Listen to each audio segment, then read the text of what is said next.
Upper Nidalee, going to be played by Nidare Man. Elise is going to be played by Half-Hearted. Victorious Jarvan IV, going to be played by Towlith PA, running the CV. Obsidian Malphite, going to be played by Diana, being played by Armor, or A12 Mo12. And I am Skill Factory, one half your casters. With me tonight for Dominate Dominion, 41 is... I am Gandair of the gaming clan, Vato clan. Now, on the other side, this is the team Cheese Enema. We have Brown Bruiser playing as Urgot, Krog playing as Rengar, Wildwix playing as Kale, Lurch playing as Maokai, and KMJ playing as Ezreal. Really cool if I could say that and it would just cut straight to game. It never works out. The timing doesn't work out like that. And the weird part is, like, when they've all loaded the game, you load it at your speed, not at their speed. So if they had a slow person loading, you typically don't see that, and they all load up very quickly. But for some reason, 97%, you just want to sit there, and it's like, no, I'm not done yet. Keep talking there, big guy. You ever try to load League into a game on a computer that's running Windows XP? Yes, I have. My home theater PC runs Windows XP. Oh, man. You ever done it on a 1.3 gigahertz Singapore processor? As a matter of fact, my home theater PC is a 1.3 gigahertz APU, which is a processor / graphics card. But it is a fairly new one, and it runs at around 40 to 50 FPS at like medium graphics. So it's pretty solid. That little AMD powerhouse that I just use to stream Blu-ray and stuff like that, though. All right, half a gig of RAM. Oh yeah, no, definitely not. Nope. Yes, and still winning the terrible computer contest. No, I think I have 8 gigs in there. Oh god, that's half of what I have now. Jeez, my old backup computer's really old. One with Windows XP, but I love Windows XP, so it makes me happy when I get a chance to boot up. Look at this, it's going to be KMJ hovering around that bottom lane, so we're going to see an Ezreal versus Diana. Ooh, now, with a Hex Drinker, that's interesting. Yeah, I think he's planning on going versus the heavy AP team that they do have going on, Jarvan being the only one. I mean, Malphite's auto attacks do get pretty strong, but all of his abilities scale off AP except for his auto attack when he does pop his brutal strikes. They do scale off his armor and give him more attack damage. But other than that, it's pretty much AP coming out across the board. And he went Hexbreaker because he knew that he's going to need a little bit of extra shield, a little more kiting. And versus Diana, it's going to do really well. Especially early on in the game, when she hasn't got a chance to build a lot of HP, the Hexbreaker shield is going to be gigantic compared to the damage that she's able to output at this stage of the game. Yeah, a little poke coming back and forth. Brown Bruiser trying to land some damage. Oh, KMJ and Armor going 1v1 right now. The exhaust coming down. KMJ kind of tied right here. He's going to run into the minions, though, and the damage is going to come out for Armor with that shield, enough to do it, to get that kill. Up top, we have Half-Hearted jumping onto Krog, trying to finish off his kill, but not enough. Krog going to get the kill up top. Everybody very low up top. Maokai going to go down next. Dynov, the next kill. The revives coming out from the Malphite and the Elise as they try to keep them off this point. Wildwix trying to get a little bit of a cap there, walks into the spear, not the direction you want to go. Towlith PA getting slowed, and Urgot trying to close this gap and finish off Towlith PA. But here comes Elise with a great stun, going into spider form, finishing off the Kale. Lurch grabbing the Towlith PA, and then there comes Krog, trying to slow everybody down, trying to get them off the point and get back into the bushes, and come back over as Lurch just tanks this out, waiting for the revives of Kale and Urgot. But I don't think he's going to be able to live for them to get there. They switch all their damage onto him right now. Half-Hearted's going to pick up that kill in spider form, but Krog waiting, still going to jump over one more time. No, at least he's going to repel back over to him and take him out for a double kill. And with Rengar gone, Netherman's going to retreat a little bit. Oh, Brown Bruiser still able to connect, though, unfortunately. Now, Brown Bruiser, he's going to go down. Half-Hearted, I'm scared for you. That is a Wowix. Half-Hearted has found some way to increase his health slightly. How does that work? I'm not sure how he pulled a little bit of health out right there, but he does get HP back from his little mini spiders auto-attacking, although he was in caster form for a little bit, but getting very lucky having just enough HP to capitalize on that. Armor is level 6 down bottom. That Lunar Rush is available and can close the gap onto Ezreal. He can shift, but then she can close the gap again if she is landing that Crescent Strike. So I do give the bottom lane to her right now, and KMJ really just going to have to outplay her in order to hold on to the bottom Boneyard. I was really surprised by the damage that Diana could output there. I figured that Hex Drinker was going to help him out, and while, yes, it did, made that fight a lot closer than it would have been, but Diana still managed to win that. Now, Crowd coming down right here, going to get that slow off on Diana right away, and him and KMJ, aggressive Arcane Shift, takes him right up in the rage, fires up that True Shot Barrage. Diana does go down. We got Malphite coming down to the bottom lane, though, in response to that. Up further on the map, though, Half-Heart is chasing Brown Bruiser around in the circle, around the bushes here, and he's almost made a complete lap before he got taken down. Lurch trying to catch up with Talcave, but isn't able to do so. He turns around for a little bit of twisted advance action right there. Half-Heart sees that his next squishy target is going to be Kale, and is Kale going to be able to get away? Just barely. Thankfully, Kale didn't have that speed shrine and that speed increase helping her out, so she's able to retreat. That means Kale's going to come back with full health and mana, which is going to be really, really good because they're pushing very aggressively on this tower right now. Yeah, Half-Heart's burst, though, is too much for them to take at the moment. He is taking tower hits. He's going to neutralize that tower. Instead, nope, turning to run away. Malphite, the Unstoppable Force coming down onto Wowix, trying to capitalize this kill, hopefully buying time to get the cap, but unable to get the kill. Now he's going to die in vain and use his ultimate for nothing except hold the windmill for the blue team as Elise and Nidalee retreated. Yeah, he was able to keep them away from his allies there and give them a safe ability to recall. Though it would have been a lot more awesome, though, if they had managed to pull off that neutral, because then he would have done a really good job of keeping it that way for some time. But unfortunately, it was not to be. There's still a lot of time left on in this game here. Brown Bruiser and Lurch in the middle of the map right here. Checking with the sapling, make sure they know roughly what's going on. Yeah, it does give you vision in the bush when you do drop it in there. It looks like they're going to jump onto the Kale. Intervention coming down. It's not going to be enough to save him as Half-Hearted is going to put a lot of damage. Cataclysm coming down. Half-Hearted going to trade for the Kale. Lurch coming into the fight. Talus PA going to be the next one in trouble here. The Maokai ultimate going down. Talus PA actually deciding to dive in as Nidoray Man tries to get the Urgot, but does not have enough damage. The last Acid Hunter getting that kill. And the trade coming out for Red Team here as Talus PA gets away down bottom. Dynov has to have the top defense point now because now it's 3 people versus nothing if they're able to connect. And there's a lot of damage going off on Dynov right away. They're getting tagged by that Ignite, even for a little bit of extra true damage DPS there. And now he's going to walk up, he's going to do the AA thing right here, but his health just keeps getting lower and lower and lower. But it seems like he has held on long enough for Nidoray Man to get back into the fight. And all Nidoray Man's got to do is connect with Brown Bruiser for a little bit. And yes, Brown Bruiser does go down. Dynov could connect with Lurch, maybe. Throws in a defensive garrison right there. Minions are so strong. Oh my gosh, he almost lost the tower anyway. And now Wowix is getting chased away there, but intercepted by Half-Hearted there in the center of the map. And now Wowix really low on hit points, is trying to escape, but the rappel goes off, chases Wowix all the way into the bushes, at least doing a very good job of keeping up with one of the more speedy champions of the game. And is he going to have another? Nope, he's not going to be able to connect with another snare. However, it does drive Wowix completely out of the fight and puts them in a very good position to try and gank KMJ. He's like, no, I don't believe in walls. Either just Talus freaking PA. And there's a nice intervention right there from Wowix to keep KMJ alive for a little bit longer. But Half-Hearted finds Rengar, or rather the other way around. Talus PA walks into the fight, does a little bit of damage right there, gives him something else to think about, comes straight back down, decides to turn around, able to take down Wowix though. Loses himself in the exchange, though. Maokai coming down from the top now. And has Talus PA kind of cornered a little bit there. Rengar is able to take him down. Now Dynov is the only thing. Dynov and Nidalee are what's standing in the way of them getting the windmill. Nice poke right there by Nidoray Man's Nidalee. Does a little bit of DPS to Lurch too, but I don't necessarily like him being that close. Not going to be able to put out too much damage with spear shots if he does that.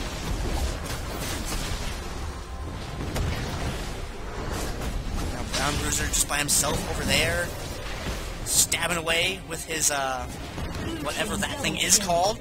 Managed to get Urgot down there, and heading back up towards the upper part of the map. And now Dynov going to go down here and keep this point neutral for a little bit. Yeah, Amputee's doing a good job at winning the team fights, but not holding on to their points. Dynov actually slowing them while that point's neutral, getting a little bit further ahead in the points right now. Dynov's going to die for it, but it seems to be worthwhile as the minions finally recap that for them. Now a little bit of pressure coming down onto the drill from the blue team here. Wowix getting low again, trying to escape away. Made a mistake earlier of kind of hovering around at low HP and jumping into an Elise that just bursted him down in trade for her own life. Oh, KMJ not able to escape quite in the bottom lanes. CV goes off down there. Talus PA helping out. You should get assists for CV, man, because Diana knew exactly where to throw that Crescent Strike and take it down.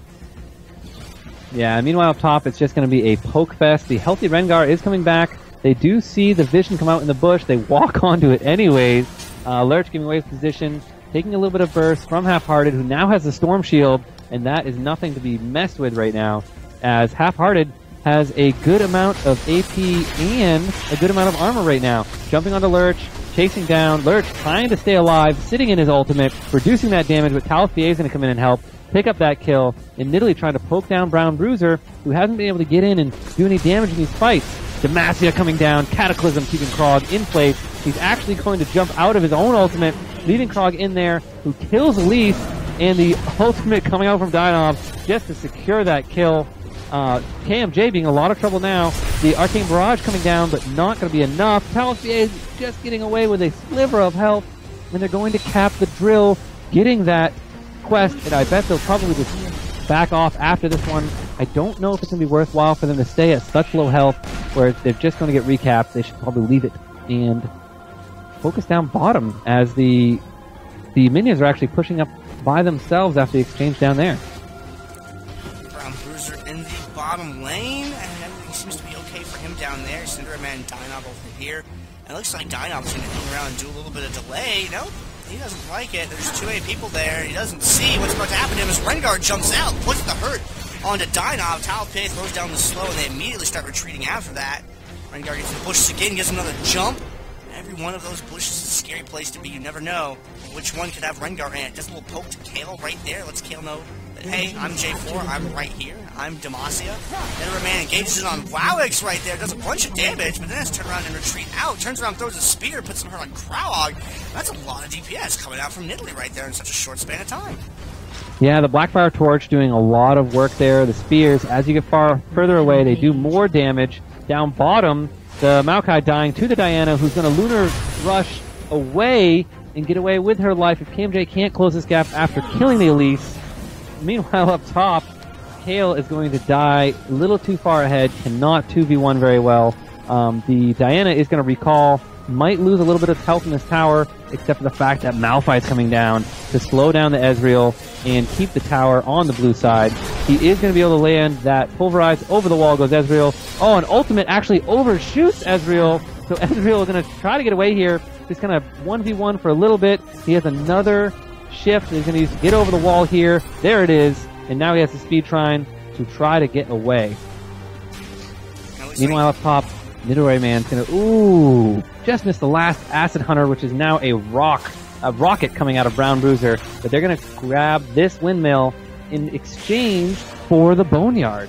Not what they want at this point in the game. They only have 82 points left, and the recap's going to be retained right now by Cheese Enema. To be able to get that bottom point right there, and KMJ running everywhere on the map. He did the world traveling thing there for a little bit before finally getting taken out in front of the enemy team's base. So now Wowix kind of getting zoned a little bit by Half-Heart, but Brown Bruiser is right there. Once that Reckoning connected, tries to go up and dodge a little bit of that damage, but comes straight back down into a suppress, which is not a good place to be. And Wowix! 9 hit point Wowix. Single digit getting away there. Now, meanwhile, they try to jump on the Nidalee. It's going to be all in vain. They do not have enough slows and CCs to stay on Nidalee. Lurch kind of getting caught, fighting the 2v1 as Brown Bruiser comes in, trying to lay some damage down on Nidalee, but every time he chases, he eats a spear right to the face. Every time one of them's up, and he goes into a predictable path, she is nailing him with spears. And meanwhile, down bottom, the double kill, sorry, not a double kill, but 2 kills coming out for Red Team as they go after that Boneyard. Maokai up top, just dying. The Nidalee and Jarvan are working very well together, while Half-Hearted is just soloing down people. A great stun coming across. Wow, it's in a lot of trouble here. And the ult coming down from Jarvan. I don't think it was needed, but if you want to dunk somebody, feel free, because I love to see the damage. All you gotta do is press that R button right there. Now Half-Heart and Talifie are having a disagreement with Brown Bruiser, but it uses Wowix as a supporting argument, and that's a pretty good argument to use in a debate. It seems to end things rather quickly. And now Enema is like, whoa, I'm a cat, and this guy hunts people, and he's running away really fast. Wants to get up to the windmill as quick as he can to try and make use of any sort of defensive advantage, but he just can't get away from Rengar fast enough. Rengar does have the slow there, which helped him out a lot. And now Talith is like, wait, I don't have anywhere to go because the top is like got 4 people all over it, and that's not very good. So he's going to turn around and shift his focus straight down towards the bottom lane right now. And in the bottom lane, we have Armor, who decides to take advantage of the fact that there's a whole bunch of people up at the top by going and capturing this here, going to get the neutral off on it, as Dynov and Talith kind of zone people back. Now, neutral towers do reveal, so Armor did know that Krog was there in the stealth. And now there's 4 people down here in the bottom lane, and only Urgot up at the top. So if at least Nidalee can get up to the top, they can make a play up there to unseat Brown Bruiser and take the windmill. This fight just keeps moving away. KMJ with a nice shot for some extra DPS. They're going to help them take those kills. And while it was going on, Dynov was over here getting some capture on the tower, giving them even more reason to stay committed to this bottom point. Yeah, they're trying to commit to that bottom point. They want to get this recap. The exchange going up top with Half-Hearted and Brown Bruiser. It looks like Brown Bruiser might go down here. The delay coming out, Lurch coming in. Probably going to tank the tower for the Elise. I mean, sorry, not going to tank the tower for the Elise. Probably going to catch up to the Elise and kill her with the help of Urgot. But Urgot's going to die first. And Half-Hearted is going to put a little bit of damage into the Maokai. They're going to keep the windmill up top. They do have a 3 cap. They need to retain this as long as possible. Intervention coming down on Krog as they fight with Armor down bottom. Dynov thinking about coming back in, but very low health. KMJ, Arcane shifting away just in case, but it came back in. Will get the kill on Malphite, trading his own life. And Wawix and Rengar are going to fall back to their respective points and see if they can hold this 3 cap a little bit longer. Maokai doing a great job at pushing the minions up top here, and he's actually going to put a little cap in. Jarvan's going to have something to say about that, along with Elise, who is rezzing up. He's not going to be able to get out of here. Ooh, a good twisted advance to get some distance there, and he will fight him in the minions, but he's going to back off because they do not want to lose that windmill. If Maokai does go down, he will give up the windmill for them and the 3 cap, so they're looking right now to see which point they need to defend, but they don't have a CV, and they don't have any item to reveal the brush. The CV is going to feel them out, and it's going to be Vision is going to be king right now as Nidoray Man starts laying down more traps. And over by the Speed Shrine, they're just kind of looking for a place to engage at. They kind of wedged into the enemy, but now that wedge gone the other way, and all the ults go off right at once over here, but keeping people boxing like that is going to allow Half-Hearted to stay there and keep doing that damage, which is really, really good for the team. Now, while getting chased out of the fight, Brown Bruiser with the range decides to come around and start unloading on J4. And once Urgot and Mao had turned around and gotten into the fight, that was really bad news for Talus PA. But now, Nidoray Man's in a really good position, being at the back to be able to deliver those spears from the longer range. So if he can sit back and, Brown Bruiser almost getting annihilated right there by that spear, but thankfully, he was just out of range for it. And now Lurch is trying to connect with Nidoray Man, but he just can't quite seem to catch up to Nidalee right now. Brown Bruiser there as well. Both of them are low on health. However, Dynov is too. And while while Malphite may be durable, Brown Bruiser got kind of low right there. Ground Slam goes off. Dynov, Malphite picks up the kill though, and runs away right into Wawix, unfortunately. And you don't want to run away into Wawix. Yeah, they tried to get the heal onto the Malphite from Nidalee, and Nidalee was like, well, I'm dead, but maybe I can heal you and you'll get away. Wawix came turning around that corner, and is now just kind of sitting there as a scout. Ooh, and down bottom. That was unfair. Almost trading another kill as Elise came in. They actually killed each other on the point at the Boneyard as all that action was going up top. The True Shot Barrage came across as the Crescent Strike landed, and it was enough to kill each other. Krog coming down here, unseen, Half-Hearted landing a good stun, putting big burst, and now they're going to trade 1v1, but the attack speed from Half-Hearted is too much for Krog to fight. Just wanted to delay, and now with 2 people showing bottom, I think we're going to see a move come up from up top here. Kale is going back. He has... Ooh, she does cancel the recall just in time to defend this point. Nidoray Man taking a lot of damage from Wawix. A few auto attacks. She's almost down to half health. Maokai coming down. Talus PA trying to close the gap onto Wawix right over the wall. And the Coast Blade coming down as Wawix talks intervention. Trying to stay alive within the Cataclysm, and the damage coming down. That burst right there was too much to handle. So now it's 3v1. Lurch just trying to keep this point neutral. Does not have a tower for extra damage. The minions are just even right now. And Lurch just trying to stay alive as long as possible, but getting shut down by Jarvan. There's the Unstoppable Force.